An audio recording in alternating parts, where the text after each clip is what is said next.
ভাই ভাই ভাই আপনি কি পানির ইংলিশে পারবেন ভাই? কিসের ইংলিশ ভাই? পানি পানি কি ভাই?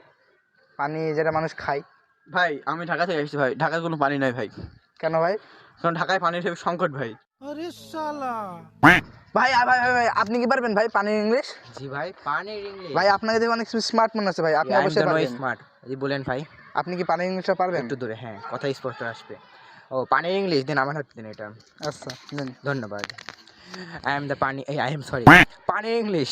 জি পানির ইংলিশ। পানির English is a very important. খাবার ইজ জীবন মরণ ইজ উপর দিবে। পানি আমাদের আছে সবসময় সব জায়গায়। তো পানির ইংলিশ আপনি পারেন না, আপনি না আমার ভাই। কাছে আসছেন, আপনি ঠিক জায়গায় আসছেন। তো পানি ইংলিশ হচ্ছে পারে টিউবওয়েল। হ্যাঁ ভাই টিউবওয়েল পানির ইংলিশ। ধন্যবাদ ভাই ধন্যবাদ। ভাই ভাই ভাই ভাই ভাই আপনি কি পারবেন ভাই পানির ইংলিশটা? হ্যাঁ পানির ইংলিশে কি আপনি পারবেন? আপনাকে দেখে অনেক সুন্দর লাগছে, আপনি চুলও ঠিক করতেছিলেন। হ্যাঁ পানি ইংলিশ। আরে আসলে পানি ইংলিশটা বাদ দিন, আমার মানে এদের সাথে চলতে লজ্জা লাগে, এরা পানি ইংরেজিটা পারে না। পানি ইংরেজি যে ভেরি ইজি কোশ্চেন। পানি যে পুষ্টিকর খাবার, পানি আমরা খেয়ে থাকি এবং পানি আমরা হচ্ছে, পানির অপর নাম জীবন। পানি না খেলে আমরা অবশ্যই দূরে ধরে, পানি না খেলে আমরা বাঁচতে পারবো না। আসলে পানির ইংরেজি হচ্ছে সমুদ্র। হ্যাঁ সমুদ্র সত্যি? হ্যাঁ।